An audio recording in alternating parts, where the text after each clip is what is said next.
e nder Konakiri lamorde Guinée e nde gallure Ratoma duɗal lollungal noddirtengal alphabétisation pour tous hino jangina hellifaɓe ɗuɗuɓe rewɓe wonɓe ngal duɗal hino tori hooreɓe leydi ɓe wallitagol ɓe tigi tigi on mawɓe on tigi ɓe naɗano o tigi lekkol o tigi janggano ko woni paykum o tigi tawi tigi tigi on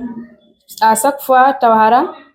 ngam faala min kadi goreɓe am fo hara woɓɓe ko jannguɓe o wi tawa hara on tigi no tigi tigi on no mari souci muɗum quoi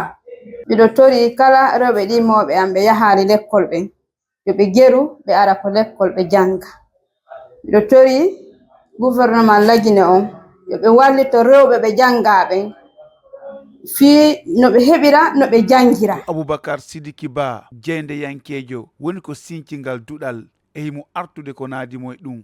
itti 2010 koye ndu suudu ɗo mi gollayno nan ɗo no mi ciya kono sonoɓe yaltanen nan ko ɗum woni ka réception ɗo windugol ko ɗum woni communiqué ji wono fi fayɓe majjuɓe wono fi majjiraɓe ko liwoy kono no yiruɗa duhiɗo ma sonnajo mo yahari ka lekkol no ara nata e suudu a anday oɗo mo wondi e ko innete kon herse mo jogui ko inte kon ɓittede ko inte kon pinal no mankiri mo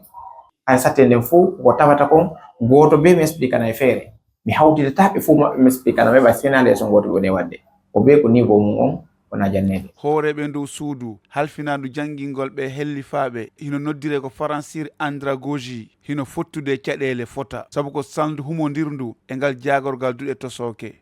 menen koye men wallito ɓe wawata windude janga calcula ɓen ka haala muɗum ma e haala go'o